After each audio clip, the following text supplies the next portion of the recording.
All right, let's get started with our scheduling training. If we click up here and go to settings, we'll want to click on scheduling on the left-hand side, and we'll notice that we have two options here. We have a Calendly integration and we have an Acuity integration. For this training, I'll be going over Calendly, but if you're using Acuity, click on help at the top right here, and then click on knowledge base. You'll be able to search for Acuity, and once you find that article, you'll get more information on that. The first thing that I'm going to do is I'm going to go to calendly.com and I'll land on a page where I can enter an email to sign up with for an account. So let's enter an email here.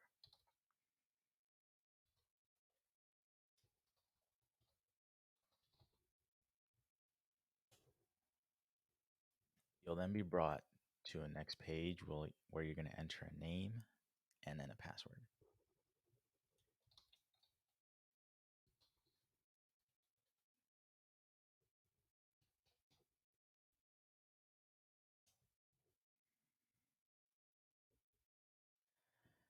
All right, in this next window, it's just telling you that you got a verification email. So let's go ahead and check our email for a message from Calendly.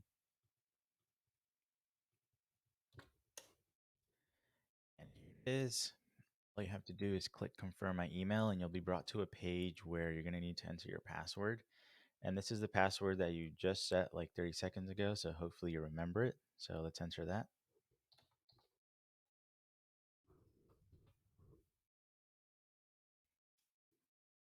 And we'll be brought through a set of like setup pages here. And the first thing that we're going to choose is our URL. So each Calendly account is associated with the URL. And best practice is to set your URL as your business name if that's available. In my case, let's just assume CMCL test is my business name. You have to set your time zone. Um, so pick that and then click continue. In the next window, we'll be asked to connect our calendars, but I like to do this after the setup. So let's continue without a calendar for now. And here we're going to set our default availability. I'm going to leave mine 9 to 5. So all the events that we create by default will be 9 to 5, and we can always go in and change them if we want different times. So go ahead and pick those depending on your schedule. And the last thing here, either pick education or freelance consultant, or whatever you really identify with, leader, entrepreneur, or other.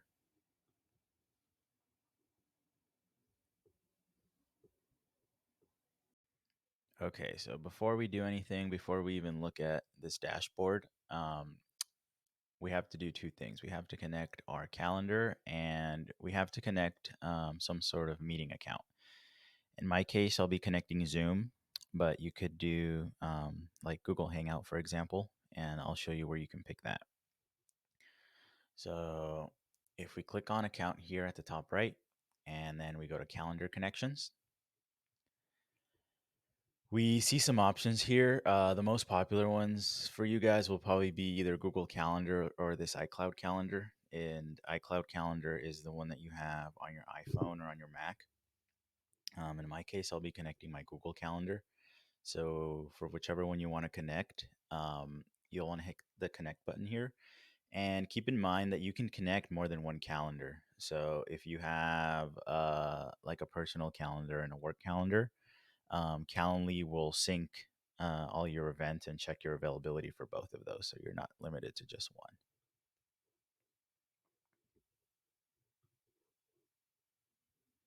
And you'll just be brought to a consent page here. You just have to click allow.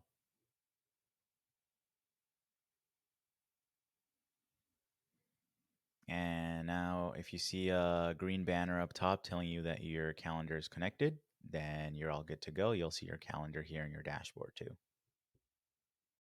Now that we have our calendar connected, let's move on to connecting our Zoom account. If we click integration on top here, you'll get different options to choose from. Some of you might have Google Meet, some of you might have GoToMeeting, for example. So just click on whatever you're using, and you should be brought to something similar like this where you're going to click connect. And depending on whether or not you're already signed in to Zoom, you might skip this screen and it'll just connect you directly because it recognizes that your browser is already signed in.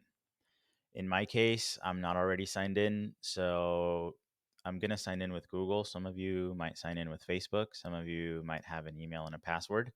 So, whatever way you use to sign in, go ahead and proceed with that.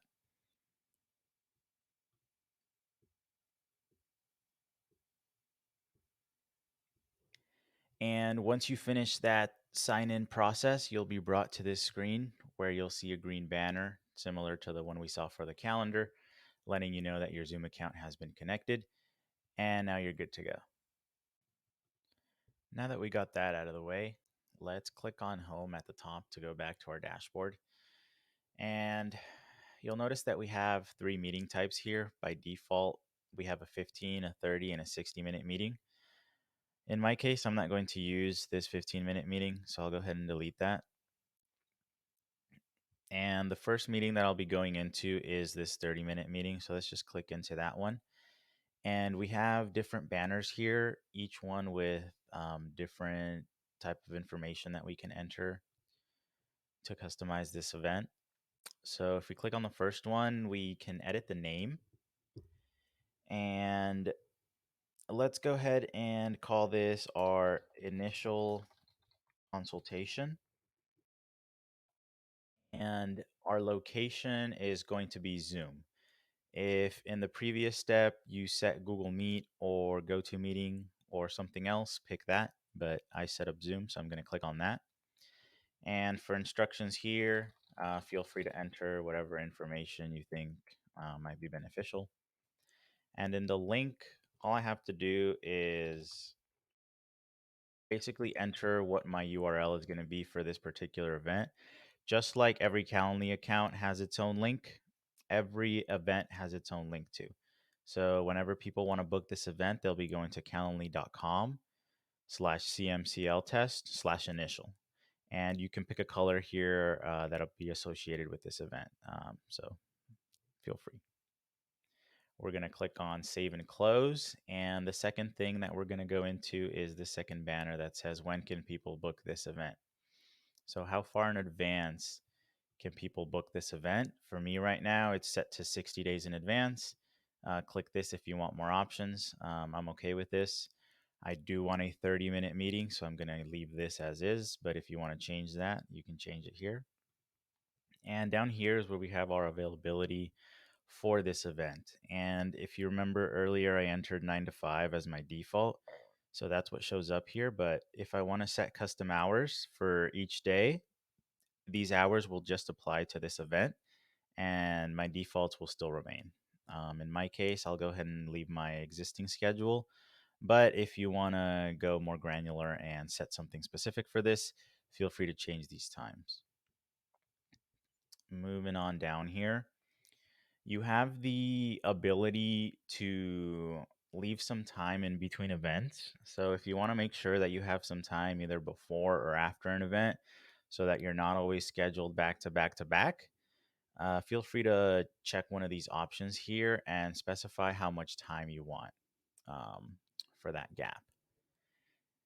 And down here, the most important thing I would look at is this scheduling conditions. And the first option is how many hours in advance can someone book you. So before we let people know that maximum 60 days in advance, but how close to the event can they book me? So I have this set to 4 hours. Some people might have it set to 8 hours. Some people might have it set to 24 hours. That way, you don't end up with a random meeting midday and you'll have to change up your plans. So think about that and specify the amount of hours, or you can even specify the amount of days in advance someone has to book you here. Um, Time zone, I would leave to automatically just so it shows up in, if you have a client who's on the other side of the country, you'll still want that time zone to show up for whatever it is for them. So just leave that as is and save and close here. Okay, so the last thing we're going to work on is the invitee questions for this event. So let's go ahead and click on this banner, and we'll see that we have three different fields here. We have a name, we have an email, and we have a third question, which I'm not going to use. So if I hover over the top right and click on the pencil, I can delete this question here. So one thing to note about this client intake form is that the name and the email that we have here is the name and email that CounselMore will use to create a student account if it doesn't already see one. So we need to manipulate this question here to remind the parent or even the student that it's the student's information that we need and not the parent's information. So let's add a new question to see how we can do that.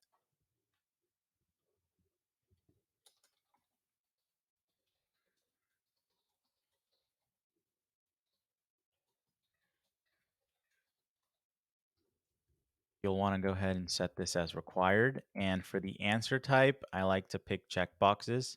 And I'm going to get 3 of them, but I only need 1. So let's go ahead and hit the trash can for 2 of these. And the answer type has to be a sort of confirmation of what you just asked above.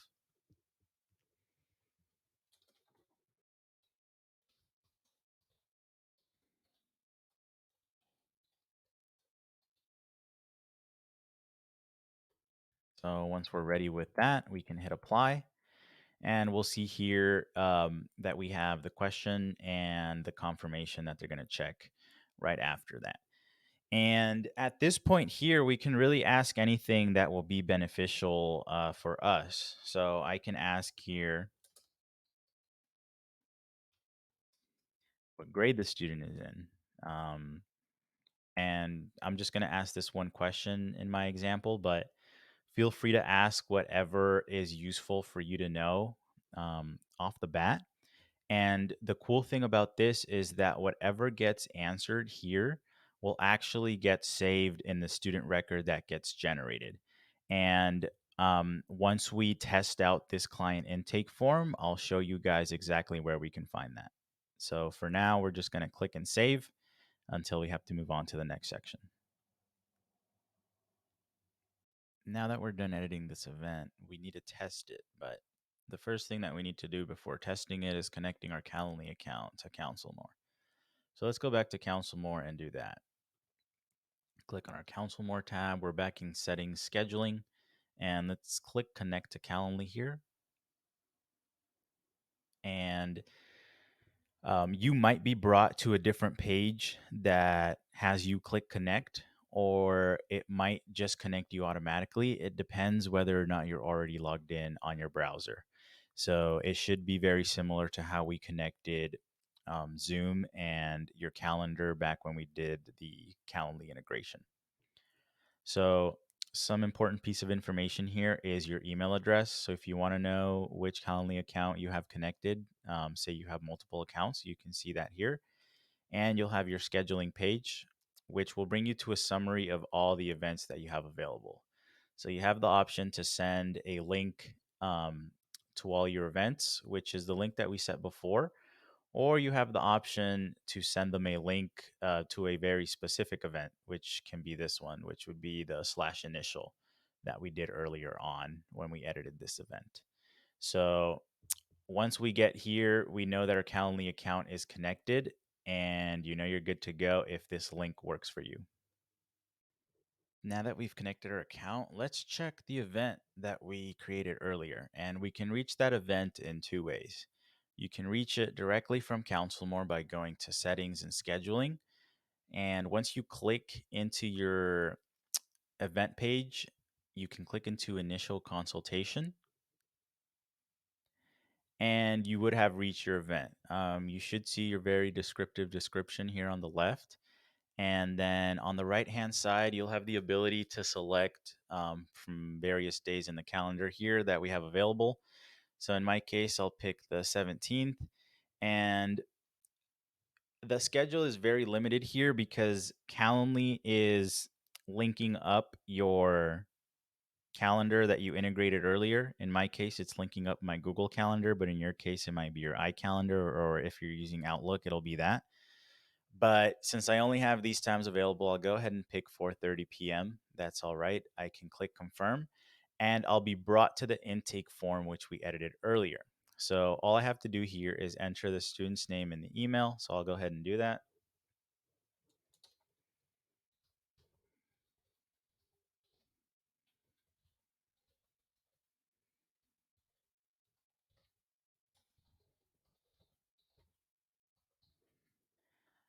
So here we have that. And if you click add guests here, you can let the parents know that they can add their email here if they'll be the one showing up to that consultation. And that way the student's name and email gets used for CounselMore, and Calendly will still send the parent the same notification. And down here, we're just going to confirm that we've entered the student's name and email above. And all we have to do is answer this question here, which is what grade the student is in. And actually, let's enter 11th grade in this case.